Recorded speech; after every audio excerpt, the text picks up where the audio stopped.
This episode of Trash the Script is coming to you from Full Circle Atlanta for the freshest sneakers, swag, vintage goods.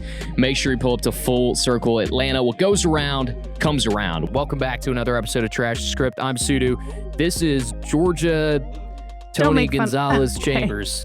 I knew he was going to make fun of it. This is fresh. Classic Jersey, man. Thank Everybody you. loves Tony G, man. It's a little hot outside, so. So you needed a little breathability. Breathability, you know what I'm saying? Did you buy that yourself or was that a gift?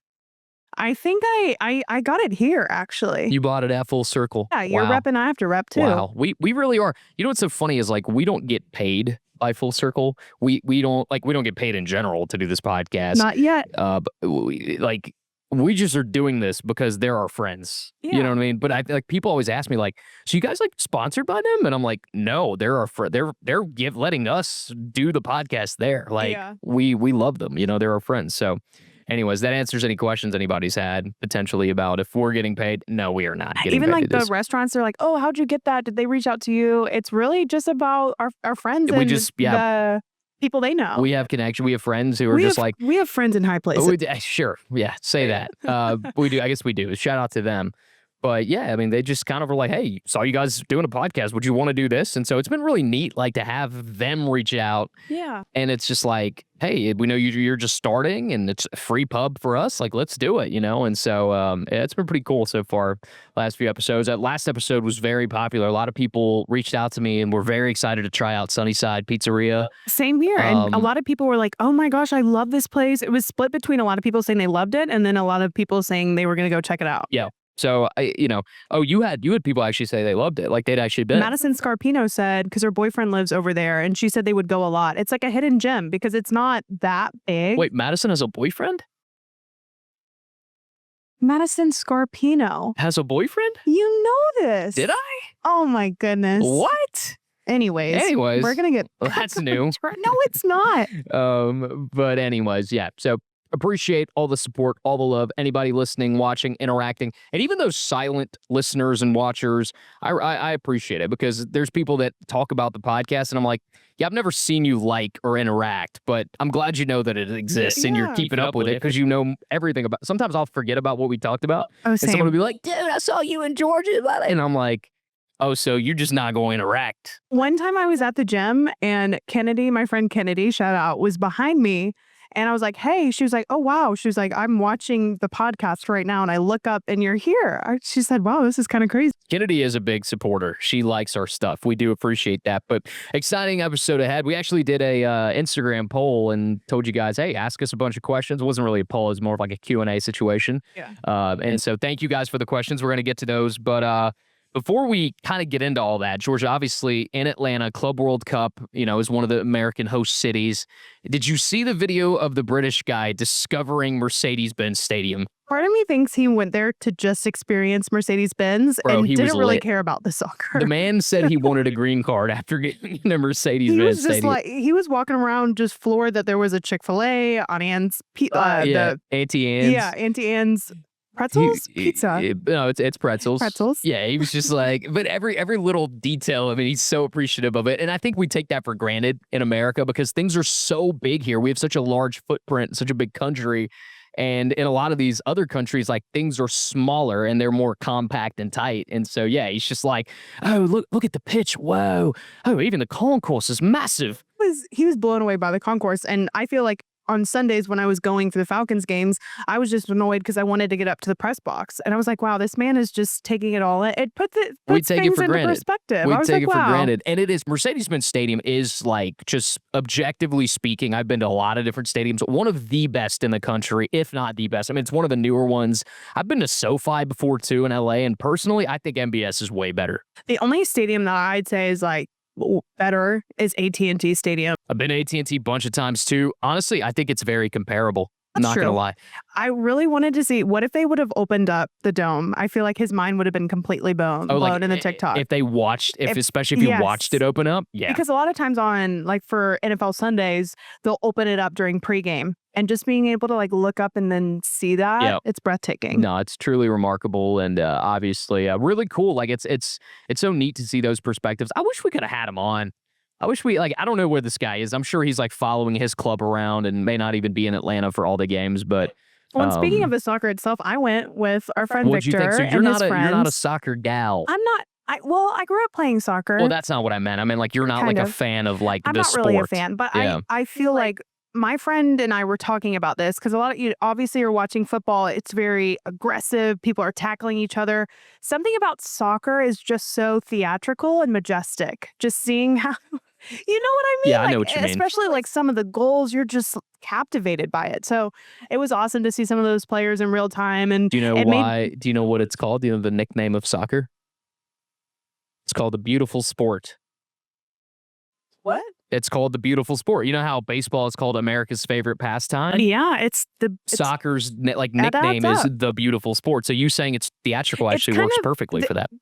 they're the ballerinas on the grass. Just seeing them glide through and You got to be insanely athletic. And that's what's Oh, yeah. crazy is like, dude, if we put our best athletes in America into soccer at a young age, we would clean house. This isn't even I like agree. this isn't a controversial opinion. This has been something I think tons of Americans have realized for years. Obviously, football is king, but even if soccer like was on the same level of basketball in this country, man, we would be owning the rest of the world because America's just athletic. Like we are an athletic country. Sports means a lot here. And just imagine like some of our favorite football players, like the speedsters of the NFL playing soccer. Yeah. Be incredible. It'd be incredible. We went to Sunday's match and we got to see Manchester, which Manchester City. Manchester City. Remember, there's a Manchester United and there's Manchester City. Yes. There's two clubs. We saw Manchester City. Yes. And they scored 6 goals, which made me feel better because when I played in the Atlanta United media match, they scored like 10 on me. But I said, hey, these are professionals. And see what happened. It made me feel real good about myself. Yeah, well, it was also the disparity between the clubs, Oh, you know? yeah. Well, also, okay, the head coach of Atlanta United at the time was kicking balls at me. So yeah, again, the disparity between Right. me No, I know what you're and- saying. Okay, I it just made me want to feel I just better. want to give respect to the opponents. Oh, understandable. But I'm just saying, it just in the moment made me I've feel better. completely forgotten, by the way, the other team, like who the other club was. It was a Middle Eastern team. Yeah, it's just, you know, Egypt. I think they were in Egypt. they're an Egyptian team. Yeah. I mean, look, I'm a Chelsea fan. Chelsea lost to a Brazilian club, Flamengo, the other week. And after that, I was just like, I think I'm checking out of this. I think this makes people just really excited for the World Cup because just to see how like countries will rally. I'm excited for the World Well, Cup. you know what's funny is like the Club World Cup has been ridiculed by a lot of European media because obviously and honestly, it's not just European media. It's truthfully, it's England. It's the media of England. Because they see themselves as the highest level of soccer. The English Premier League is the highest level of soccer. And to me, like in many, aspects, it is one of the highest levels of soccer. But I mean, other countries have great leagues as well. But they made it seem like this is whatever. Nobody's going to take this seriously. Da da da da da. First of all, I think the first place winner wins something like $175 million. There's a lot of money that goes to a club. And dude, it doesn't matter how rich your club is. It doesn't matter if you're Manchester City. It doesn't matter if you were Chelsea with Roman Abramovich. Like that is a lot of money. 175 million or so, it's somewhere in that range is a lot of money. Some clubs have said they're going to give $1 million each to each player. And the articles and the columnists that are like, nobody's taking this seriously. Well, my argument to them is, have you seen the lineups they're putting out? They're putting out their best players. Because it still means something to be able to represent your club and win on a world stage, especially with a club and not like an international team. I really think that because those are the guys you're with day in and day out. Like that's your club. I think it certainly means something, and I'm very excited to see what the final looks like. It was a fun time. It certainly is showing us like U.S. is definitely grown in its aspect or respect for soccer and what the World Cup is going to look like in a few years. I agree with you. For sure. Georgia. Recently, I have realized, well, I haven't realized it recently. I've kind of known this for a while. But obviously, the South and the Southern drawl and Southern verbiage and slang is for some reason seen as unintelligent, right, across the rest of the country, across the world. And we can argue about that because I'm from the South and I will argue for a lot of the words we use. But I don't want to do that today. But the one thing I do want to say is the word y'all should just become common vernacular, honestly should be used by everybody because it is such an efficient word. Why can't I say y'all in a professional setting when it's so much better than you all, you guys. Some people say you guyses. I say, so coming from the Midwest, we say you guys. Hey, you guys want to go here? You guys want to do this? But in modern society, they say that's like, oh, that's not inclusive. So when I came to Georgia and I was an orientation leader, my boss I would get in trouble if I said you guys, because they said y'all is more inclusive. It includes everybody, because what if you don't identify as I was like, okay, at this point, they're like, come on, you know what I'm talking about. You guys. It's informal. But yeah, I do agree y'all is more inclusive. I heard I think she was British, an anchor the other day. I was watching something on TikTok and she said you all. But the way she said it, I was like, you could have just said y'all. Do you say y'all on TV? I think I pick segments, like if it's appropriate or something, if we're doing like a joke or a reference or something maybe, but I try to avoid it. I really, this, I do have a Southern drawl and I really try my best to make sure it doesn't come out that much. So you would say on TV, you all over y'all? I would say in a more professional setting. Yeah, I think so. Yeah, okay. Absolutely. But if y'all is more efficient. Like language is about communication and getting stuff across in an efficient manner for the most part, right? Like, so why can't we just accept y'all is just a better word? So if you're standing up with DJ Rusty, what do y'all think? Or what do you all think? I think in like an analysis kind of conversation, especially a Georgia-centric show, I feel comfortable saying y'all. That's fair. All right, Shock, Rusty, what do y'all think? Yeah. Right? But if I'm like anchoring, then I'll be like, and you all or you guys. See, that's the thing. And I feel like you guys is not professional. I get scared saying you guys now because I'm like, I get concerned that someone might come to me and be like, oh, that's sexist. Yeah. And it's like, whoa, hey. And I think that's what, going back to the whole news voice tangent, people think they have to talk and do things a certain way. Yeah. By the way, the news voice thing, man, the comments on TikTok and stuff are so funny because everybody's like, well, he has a news he doesn't even realize he already has one. And my point is, he got so mad. I was like, because that was just a clip. He talks like one. No, because my friend was like, oh, does Sudu not realize that he just speaks in a news voice every day? So and I explained that in the full podcast, but the clip obviously didn't explain it. But I even said it. I said, look, I inflect when I speak because I try to make sure my Southern drawl doesn't really come out. Because once again, it's viewed as unprofessional or unintelligent. My mom goes, he doesn't have a Southern drawl. Oh, yeah. Well, Miss Cheryl, I wish everybody else agreed with you on that one. I can hear a hint of it. The minute I leave the South, I mean, it becomes like, oh, my God. That's what people act like it sounds like. What do they say? Like, oh, my God. My name's Sudu. It's nice to meet you. Like, that's people's impression of me. When I go to Colorado to visit my cousins, I go to New York, I go different places, and everybody's like, oh my God, you have such a like cool, at some points it's been beneficial for me, like some ladies seem to like that outside of the South. Okay. They think it's really cool. When I lived in Orlando and I worked for the WWE, obviously it was a big melting pot. So you would just turn on that Southern charm. Well, ladies. I tried to avoid it because, Vince McMahon, I don't know if you knew this about him, the old, the owner, CEO, whatever, WWE, who was obviously had to leave, but he is from North Carolina, but he hated anything like Southern. He viewed it as like dumb and unintelligent. So they told me, they were like, when you go to WWE, like my friends that are really plugged into wrestling, they were like, make sure you do not play up the fact that you're from Mississippi. Do not play up the fact that so you're almost scared to have a hint of an accent. Yeah, and I was doing like vocal lessons and stuff because I used to have to do ring announcing and stuff. But I would ask the lady, I'd be like, hey, I've done voice lessons in the past to get rid of my accent, but like, what else can I do? And it's all about just your vowels, not stretching out the vowels, as we say down here. Circling back to y'all, you still think it's top tier. Y'all's just elite. I think we can agree all across the world. Anybody that speaks English can agree that y'all is just a better way to say you guys or you all. But when I went back, so when I was in college and visited the Midwest, I said y'all in front of my friends, and they were like, "Oh God, no." Yeah, they're just like because it's a Southern thing. It just doesn't sound right being in the Midwest and say, "Hey, what do y'all want to go do?" That's just weird, though. It's just like, dude, we're trying to be efficient communicators. Then let's pick the most efficient word, which is y'all. All right, should we get to these Instagram questions? Because I feel like you and I will just keep talking all day for long. Ages. Whoop, almost really, dropped just the him. phone. He could talk all day by himself. Okay, that's. I don't know if anybody's been around Georgia, but they will. Anyone that knows you will disagree with that. Okay. Oh, look, we got another question here. Wow. Okay, so there's more questions since we started. So, All right, here's we'll start with this one first, George. Would you rather have Fridays or Mondays off? I would rather have Mondays off so I could have a Sunday fun day, and then Mondays could be my reset day. I like that. And obviously, us working in sports, we're so used to working weekends.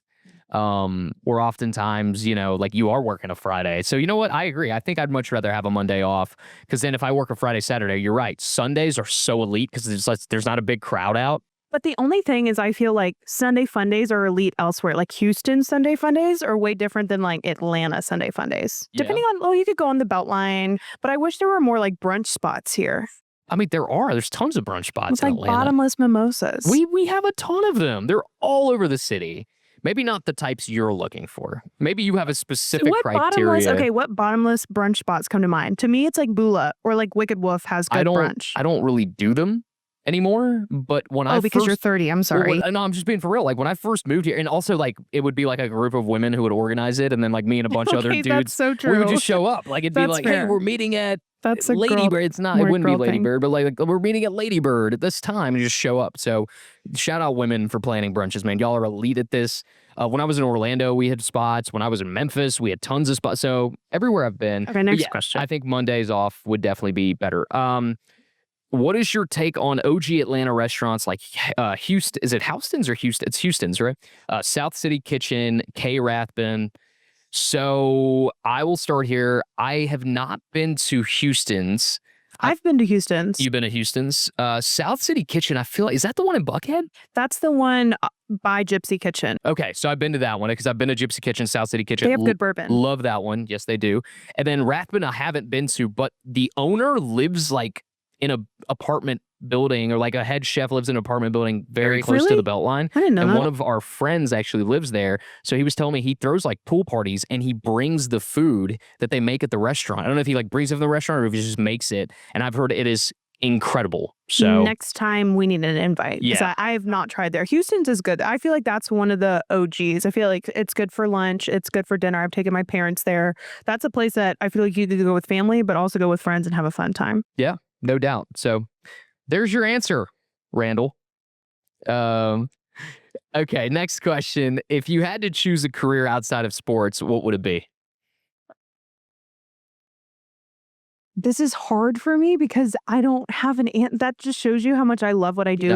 God, you're It's the insufferable, truth. bro. Yes, you do. There's Fine, gotta you go be first something. and then I'll think of something. For me, it would be music. I'd work in the music business in some aspect, whether as not as an artist, but a manager. If A&R was still a thing, A&R would be like perfect. Discovering new artists, bringing them to the record companies, signing them. Like that would really be my dream job. There we go. I'll be a DJ. Yeah. That's my answer. I'll be a DJ and then you can sign me. You and this DJ thing, man. Next question. Someone save me. All right. What was your last Google search?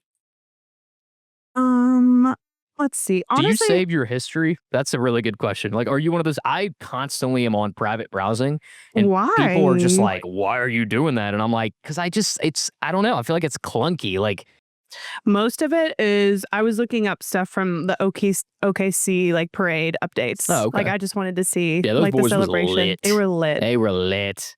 Chet Holmgren could barely talk. It was so funny. As he should. Enjoy it, boys. He's also like, he's tall, but he's a frail fella, Yeah. so what was yours? Probably hitting him. Well, mine was Ronald Acuna's stat line since his that was comeback. one I responded to. So that's fair. He was doing his research. Biggest red flags in dating. Shout out Lexi.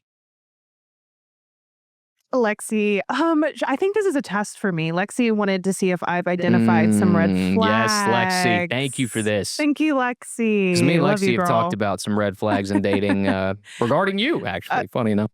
Okay. I would say the biggest red flag is when your words don't match your actions. Red flag. Red flag. Okay, I have a couple. Okay, I have a lot. A lot of flags. Okay, so when your words you got the whole world, don't you? match your actions, when they're mean to a waitress or a waiter. Yeah, that's a big one for me. Red flag. Yeah. Those are the two that come to mind right now. What about you? Red flags? I agree with the do you treat the janitor like the CEO kind of thing? Like that's how I was raised. My mom to this day tells me no matter what success I have, and I've never reached a level of success that would even warrant me thinking I'm better than anyone. Not that I ever should feel that way, but I haven't even touched the surface of being able to think that way. But anytime anything successful happens, my mom always comes to me to say congrats. But there's always that little remember, no matter how big you get or what you succeed or whatever, you always respect your parents, and you never think you're better than anyone else, because you're not, and so that's a big one to me. I hate when people think they're better than somebody else. And I've dated women that have had this like complex where they've thought that they were just better than certain people or whatever. And it's like, I don't go for that. It's good to There's be a reason that didn't confident, work out. but not cocky. Right. And so I hate that. Another one, if you don't put up your cart, that's a big one for me. Like, I think that goes hand in hand with this. If you go to Kroger and you just leave your cart, We're getting oddly specific. if you are not putting your cart back in the cart thing, the cart stall, bro, it's a wrap. Dude, You can hey, drive yourself. You can walk My yourself mom's home. done that a couple times. Miss Cheryl, we can't do She'll that. just put it. We cannot do She'll that. put it by her car. No, ma'am. Cannot do that. I Red know flag. it's people's jobs, but that, to me, that goes hand in I hand. agree. Make it easy for them. I mean, they're working these long hours, whatever, getting paid like barely any money. Agreed. I will not only put it where it needs to go, but I will actually tuck it in. Oh, Like it it's is. in there. So when they come He'll to line get up it, the other carts I will. with it. I do line up the other cards. Oh, Thank you that's a for good man. recognizing me for that. But that's a huge one for me. Okay, next question. Sorry, I thought you were doing it for some reason. All right, which is better, college football or the NFL?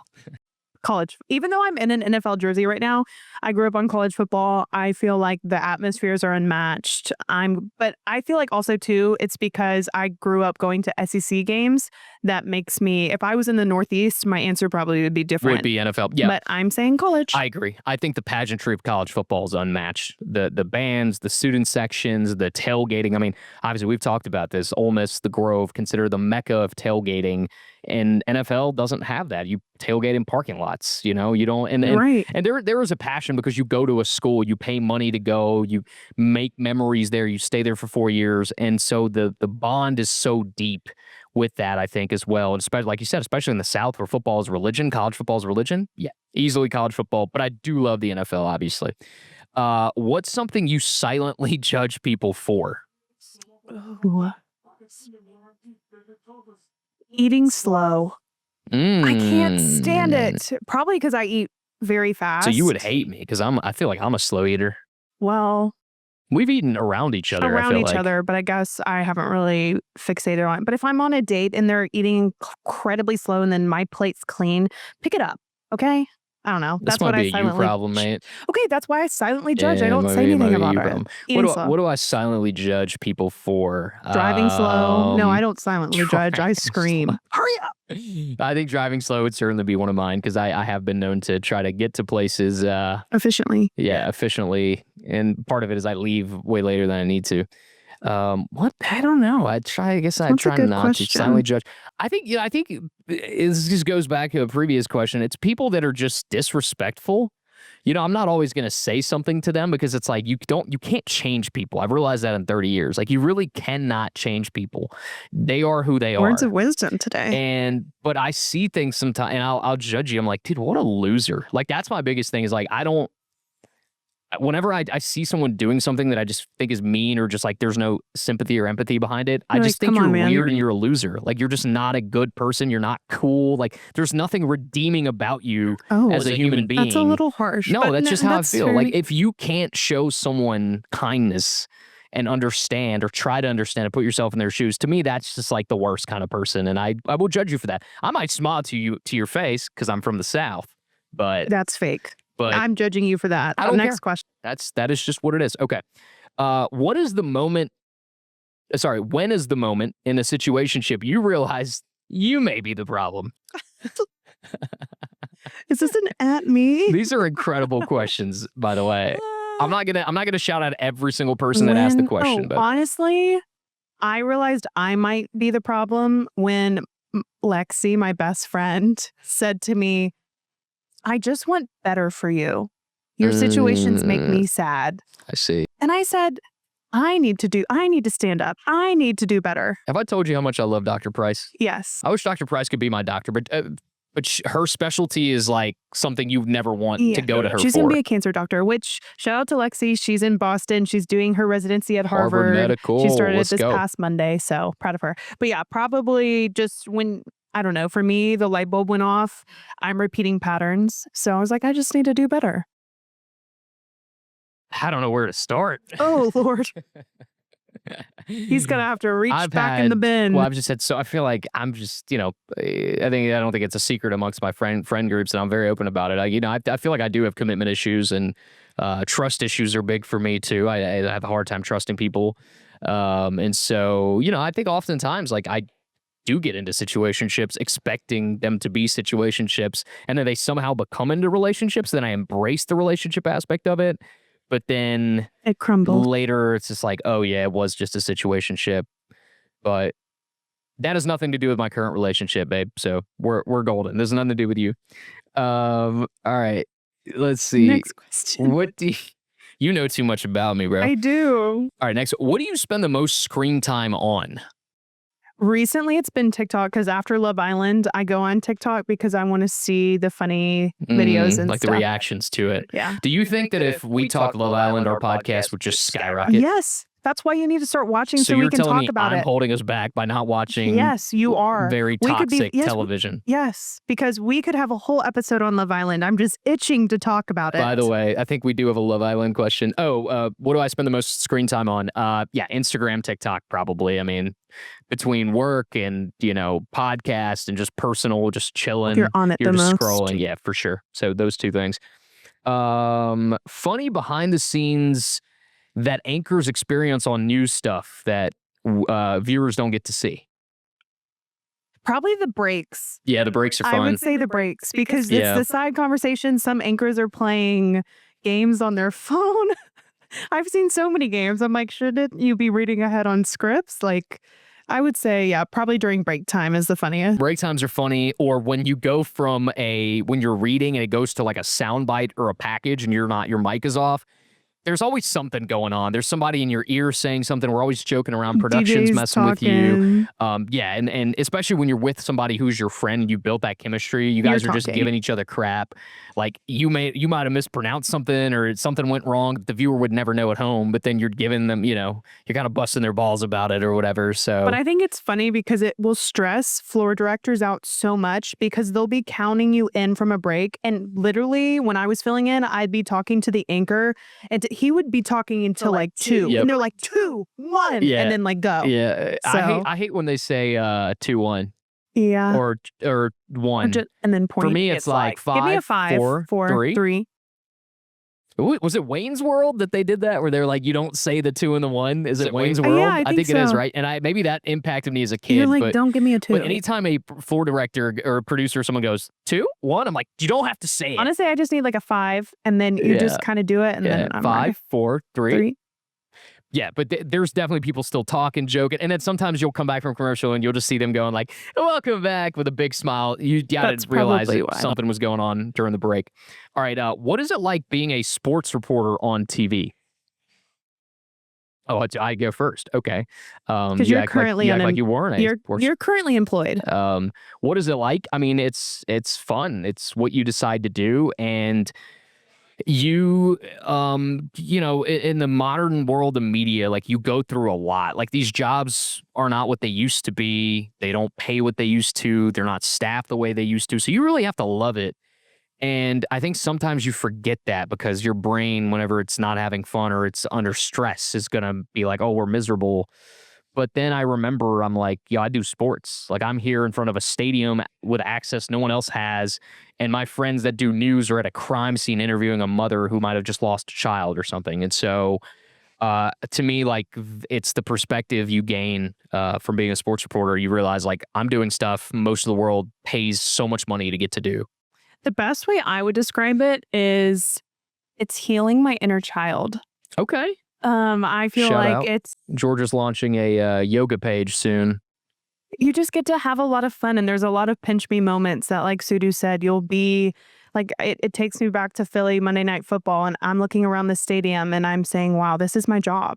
Like, this is what I have to do for work. This is what I get to do for work. So it's an awesome experience. Yep, absolutely. I definitely agree with Georgia. And like, it was the UFC thing I was talking about, where like the access for media at UFC is cage side. I mean, you know how much people pay to sit in the stands kind of close to the floor, So you really learn to realize that this is a great position, even if everything's not perfect.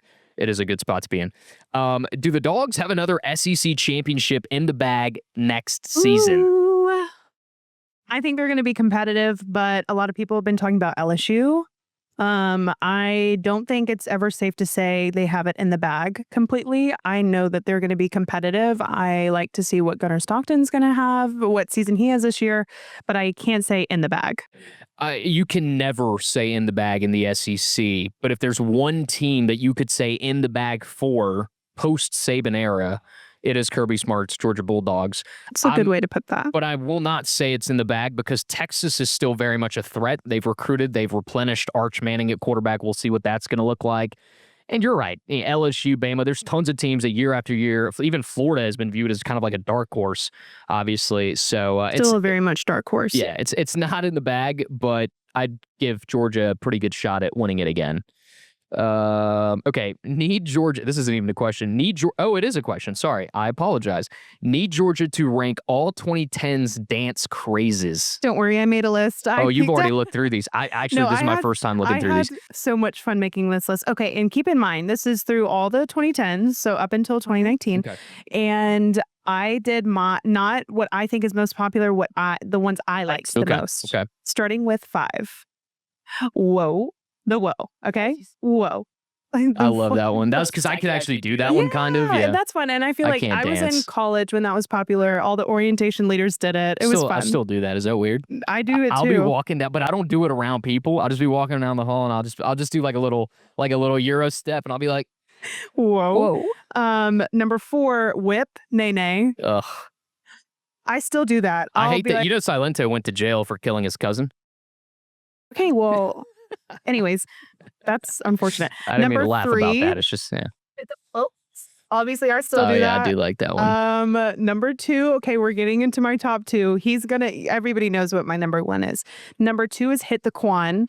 I remember I was in high school when that came out. Was it Hit the Quan that went to jail or Whip Nate? Oh my goodness, I don't know, but stop bringing that up right now.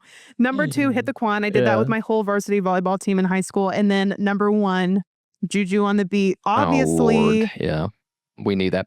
Well, this leads us right into our second question. Will you ever Juju on that beat on this pod? I don't think he wants to see that. Do not encourage this. No, Georgia, please, not today. Maybe another day. Okay. Maybe another day. Maybe next time. It's just the cringe is going to make me roll into a ball. No, it's not, because I found rhythm. I'm going to roll into a ball of cringe. All right, next. Sarah. So Sarah is obsessed with you going on Love Island. And she didn't even ask a question. She just said Georgia for Love Island 2026. So what would you ever go? Island producers. Would you ever go back and audition again? I know you said it probably isn't the best thing for your brand, but if you were guaranteed a spot, would you take it on Love Island? I don't know. The challengers. So again, you have to watch it so that we can really get into it. I get like the gist of it. The challenges. There's times like milk was transferred from one mouth into another. There was one time it was like condiments had to be passed down a line of people's mouths.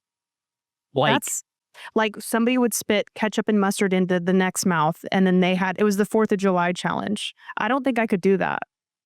But you have to participate. What is this show like a mix of like freaking Fear Factor and The Bachelor? And you kiss a lot of people.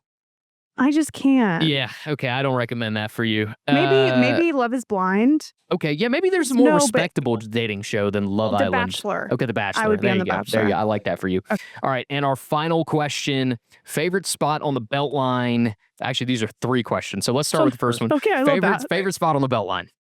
Shout out Hunt Dog. Can I say 2? Yeah, dude. Okay. James Room. Okay. For their espresso martinis. And then Yeppa that just opened up for some pasta. Okay. And they're right next to each other. So do both. For favorite spot on the Beltline, to me, these places come in, it's a group. Okay. Oh. Ladybird. I knew you were going to say that. Painted Park Tavern. And I like that there are Ponce City Market in there as a stopping point. I don't count Park Tavern. Yeah, but the Beltline goes through Piedmont Park. So it does count technically. Okay. So boom. There's so many good places. Favorite restaurant in Atlanta? Come on. I think we've done this before, but go ahead. Let the people know. I think it changes, but right now My OG is Barcelona Wine Bar. Oh, I thought you were going to say Yepa. Wow. Well, I love Yepa, but I feel like my OG is Barcelona. Barcelona. What about you? Favorite restaurant in all of Atlanta. All of Atlanta. Whew. Buddy, that's... Well, if I'm saying all of Atlanta, then I'm going to say probably Little Alley Steak. Oh, yeah. I mean, if you're talking like... If we're talking fancy. fancy. Little Alley was fire, by the way. But I'm just trying to think of like where I eat the most. I'm not even trying to go for like a big name establishment. Just where do I go the most these days, Georgia? I don't. Publix. Don't do me like that, family. Come on.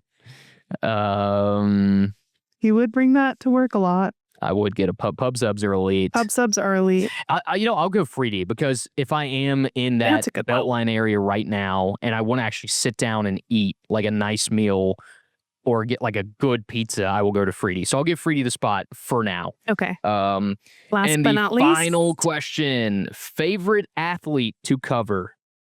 Ooh, that's a good question. That's a great question. Favorite athlete to cover? Richie Grant.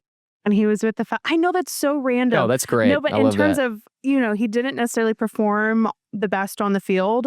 But there was one time I was doing a stand-up on the field after the game, and Richie came up to me. He goes, give me some questions off rip. And they had just lost. And we had the best conversation. He was like, good job. But he just really took the time to be very intentional with his answers, even if he cussed a little bit too much. We had to bleep that out. He was just very real. And I feel like he never had his guards up when he talked to the media. Yeah. Boy, this is tough because, man, when I was in Memphis, I would have told you it was Mike Conley just because of how nice he was. When I was in the first time around in Atlanta, I mean, I didn't really do too much personally, but I would have said like Matt Ryan probably just because he was so respectful and nice and whatever, would always give you what you needed. What about in like WWE?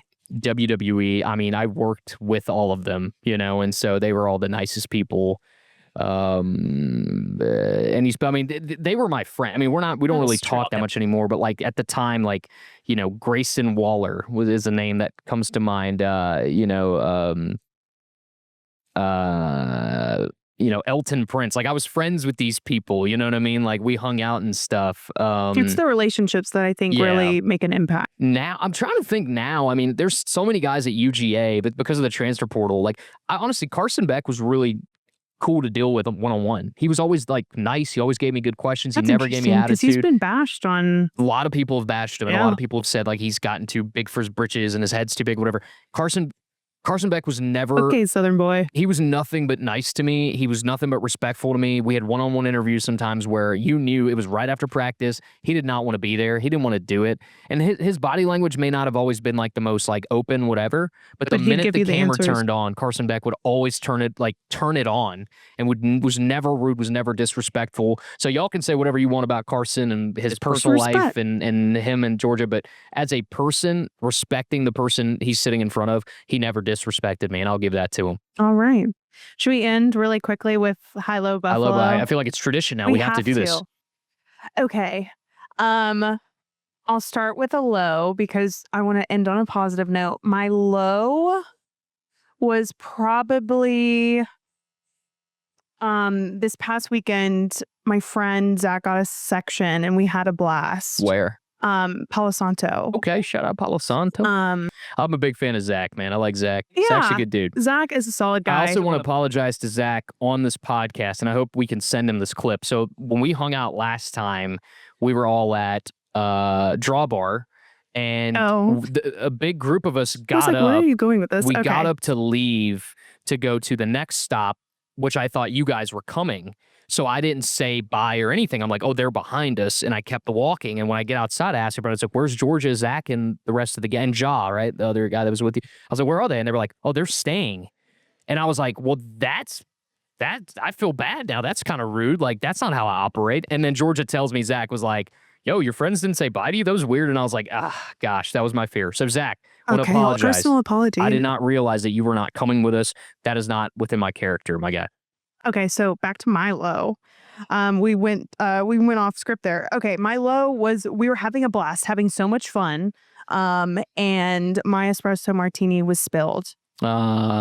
And Devastating. it was devastating. Did you cry? Did you play like a little violin? Like it definitely ruined my vibe. But then they were very kind and brought me another espresso martini. But I think this is where my night went left. It was made with vodka. So once I went from tequila to the vodka, that was my low. Did you see the video of Jalen Williams after the Game 7 where he takes a sip of Michelob beer? He goes, he's like, where I'd rather have tequila. Where did tequila? Everybody said that to me. And they're like, this is and you. I was like, that's Georgia. Whatever. Okay, Buffalo. Okay, my high is I had an interview the other day, and this is an interview to get back into the industry. So I'm very excited about that. Wait, so your Buffalo was Palo Santo?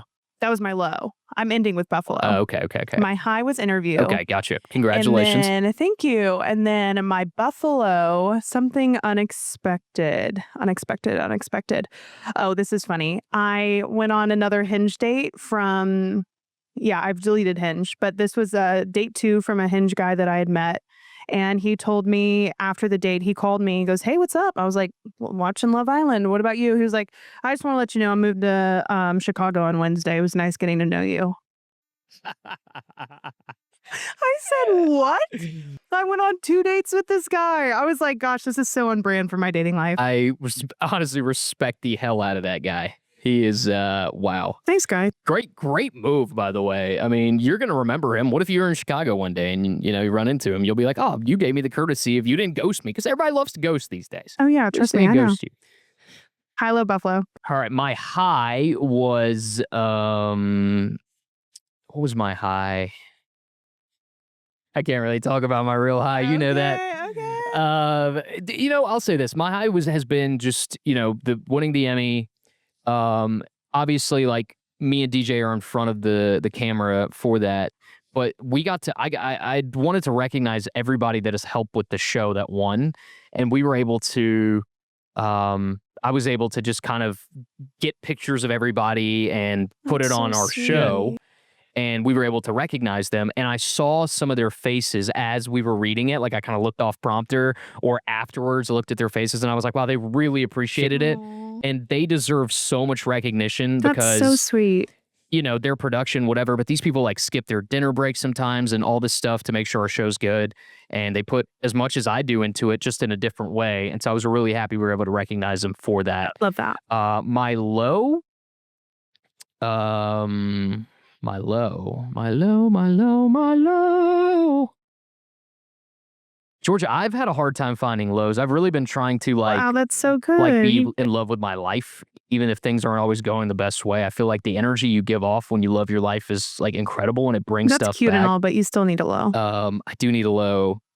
Yeah, I'll give you my low. I haven't eaten today, and I'm sweaty. I haven't eaten. It's hot. I am sweaty. It's just so hot outside. Like it's unbelievable. And I'm wearing pants. And then my Buffalo is